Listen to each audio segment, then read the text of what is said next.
Philosophy एक ऐसा topic है जो काफ़ी सारे लोगों को अपील नहीं करता है। At the same time it is also a topic that really interests me but people rarely talk about it.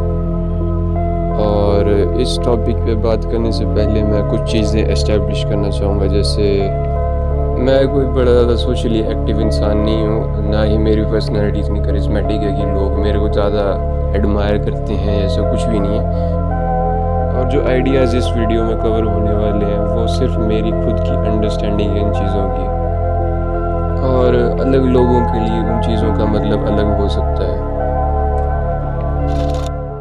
Stoicism एक ऐसा कॉन्सेप्ट है जिसके बारे में काफ़ी हद तक मिसकंसेप्शन ये है कि ये इसका मतलब होता है कि चीज़ों के बारे में फ़िक्र ही ना करना। बट एक ज़्यादा डिटेल्ड एक्सप्लेनेशन इस स्टोइसिज्म की ये है कि एक्सटर्नल फैक्टर्स जो कि इंसान के खुद के कंट्रोल में नहीं है, उनसे इन्फ्लुएंस ना होकर जो हैप्पीनेस है वो अंदर से निकलती है। जिसका मतलब है कि इंसान को खुद की डिज़ायर्स पे कंट्रोल करना चाहिए। तो इस हिसाब से ये भी कहा जा सकता है कि you can conquer the world by conquering your mind. अगला कॉन्सेप्ट है नायलिज्म और द बिलीफ इन नथिंग। इसके अकॉर्डिंग कोई भी इवेंट या ऑब्जेक्ट, यहाँ तक कि ह्यूमन एग्जिस्टेंस तक का कोई भी मतलब नहीं है, सब कुछ मीनिंगलेस है। ये सुनने में काफ़ी नेगेटिव सा लग सकता है, और इसका काउंटर पार्ट होता है एग्जिस्टेंशियलिज्म, जिसमें सेम है बट पर्सपेक्टिव वो पॉजिटिव रहता है, बट उसमें मैं बिलीव नहीं रखता। अगला कॉन्सेप्ट है फ्रेडरिक नाइट्शे का उबरमेंश, जिसका लिटरल ट्रांसलेशन है जर्मन से सुपरमैन। अब काफ़ी हद तक ये नायलिज्म का post nihilism type of philosophy है। बेस इसका सेम है, बट उबरमेंश एक ऐसा इंसान है जो सोसाइटी के मॉरल स्टैंडर्ड्स को रिजेक्ट करके सिर्फ वो चीज़ कर रहा है जो उसके हिसाब से ज़रूरी है। एक सवाल जो इससे उठता है कि जो सोसाइटी हमारे को सिखाती है उसमें से कितनी सारी चीज़ें रियल वर्ल्ड में सच में एप्लीकेबल हैं, और आपके डिज़ायर्स में से आपकी खुद की डिज़ायर्स कौन सी हैं, और सोसाइटी कौन कौन सी आपके ऊपर इम्पोज करती हैं जो कि आपको रियलाइज़ भी नहीं होती हैं। लास्ट आइडिया जो मैं कवर करने वाला हूँ वो है वू वे, जो कि एक टाओइस्ट आइडिया है। मतलब एफर्टलेस एक्शन, या फिर गो विद द फ्लो, या फिर डूइंग नथिंग। पर इस नथिंग का मतलब ये भी है कि आप एक्शंस लोगे तो लोगे, बट आपके एक्शंस में एफर्ट आपकी प्रायोरिटी हो गया रेदर देन ईगो, और आपके लिए सिचुएशन का कंट्रोल पार्ट ज़्यादा ज़रूरी नहीं है।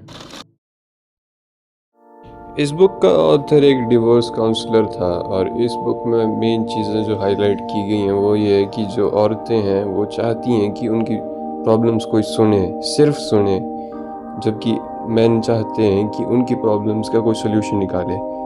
इसमें एक कॉन्सेप्ट आता है द केव का, जिसमें जो आदमी होगा वो जब प्रॉब्लम में होता है तो वो खुद को आइसोलेट करता है। इसके अलावा मैन जो हैं वो मोटिवेटेड फील करते हैं जब उनको लगता है कि वो यूज़फुल हैं, और वीमेन फील करती हैं सेम जब उनको लगता है कि they are loved. Man and women communicate differently, जिसका मतलब है कि सेम ही शब्दों का मतलब दोनों के लिए अलग हो सकता है। इस बुक के मेन पॉइंट्स हैं कि जो आपका पास्ट है वो उसको आप अपना फ्यूचर डिटरमाइन करने नहीं दे सकते, और अगर आप अपने खुद में ही कमियाँ निकाल रहे हो तो इसका ये मतलब भी हो सकता है कि आप खुद को ऑन पर्पस हेट करने के लिए रीजंस ढूंढ रहे हो।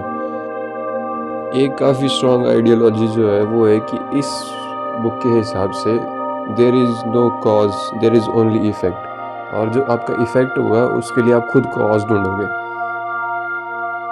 होमनकुलस का मेन थीम है आइडेंटिटी और ईगो। इसका मेन फोकस ये है कि कैसे लोग खुद से झूठ बोलते हैं इस दुनिया में सर्वाइव करने के लिए। वो खुद का एक वर्जन बना लेते हैं जो कि सोशली ज़्यादा एक्सेप्टेबल होता है। मेरे को खुद को ये ज़्यादा अनसेटलिंग इसलिए लगती है क्योंकि कितना ज़्यादा एम्फसाइज करती है एक्सटर्नल अपीयरेंस पे ही है सिर्फ।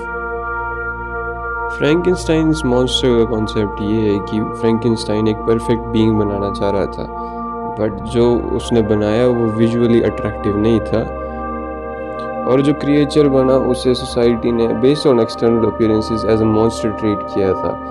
अब स्टोरी के हिसाब से जो मॉन्स्टर था वो बुरा नहीं था, बट सोसाइटी ने जिस हिसाब से उसे ट्रीट किया वो मॉन्स्टर बन गया।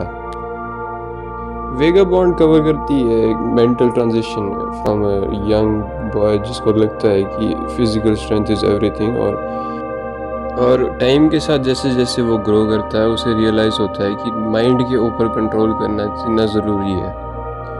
ये एम्फसाइज करती है काइंडनेस पे, ग्रेटिट्यूड पे and letting go of your ego.